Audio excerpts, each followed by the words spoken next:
എല്ലാവർക്കും നമസ്കാരം. ഇന്നത്തെ എൻ്റെ പുതിയ വീഡിയോ റെയറായിട്ട് കാണുന്ന ഒരു കാര്യമാണ്.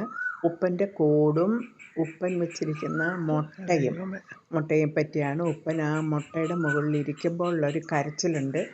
ആ കരച്ചിലും ഞങ്ങൾ വീഡിയോയിൽ എടുത്തിട്ടുണ്ട്. അപ്പം വീടിൻ്റെ വടക്ക് വശത്തായിട്ട് ഒരു ഇലഞ്ഞ് നിൽപ്പുണ്ട്. ആ ഇലഞ്ഞ് കണ്ടമാനം വളർന്നപ്പോൾ കുറേ വെട്ടിക്കളഞ്ഞു. അപ്പോൾ കുറേ നാളുകൾ ഒരു 3 ആഴ്ച മുമ്പ് സ്ഥിരം ഉപ്പൻ 2 ഉപ്പന്മാർ അവിടെ വന്നിരിക്കുകയും ഉപ്പിടുകയും അവിടുന്ന് പോയി കൊമ്പും കോലും ഒക്കെ വലിച്ച് പറിച്ചെടുത്തുകൊണ്ട് വരികയൊക്കെ ചെയ്യുന്ന കണ്ടപ്പോൾ ഒരു കൺഫ്യൂഷൻ. ഇതിനകത്ത് ഉപ്പൻ്റെ കൂട് കാണുമോ, കൂട് വെക്കാനാണോ എന്ന്.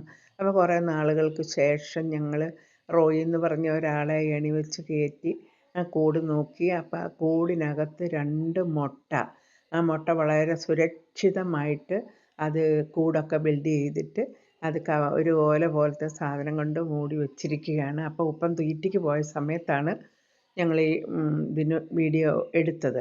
പക്ഷേ ഇതിനകത്ത് വലിയ മുട്ട, താറാമുട്ടയുടെ വലിപ്പമുണ്ട്. പക്ഷേ അത്രയും വലിപ്പമില്ല, ചെറിയ മുട്ട. കാടമുട്ടയേക്കാളും ഒരു ഇച്ചിരി കൂടെ വലിപ്പമേ ഉള്ളൂ. നല്ല വെള്ള മുട്ടയാണ്. അപ്പോൾ അതാണ് ഇനി കുറേ നാൾ കഴിഞ്ഞാൽ ഉപ്പൻ മുട്ട വിരിഞ്ഞ് എടുക്കാൻ പറ്റിയെങ്കിൽ അടുത്ത വീഡിയോയുമായിട്ട് നിങ്ങളുടെ അടുത്ത് വരുന്നതായിരിക്കും. നന്ദി, നമസ്കാരം.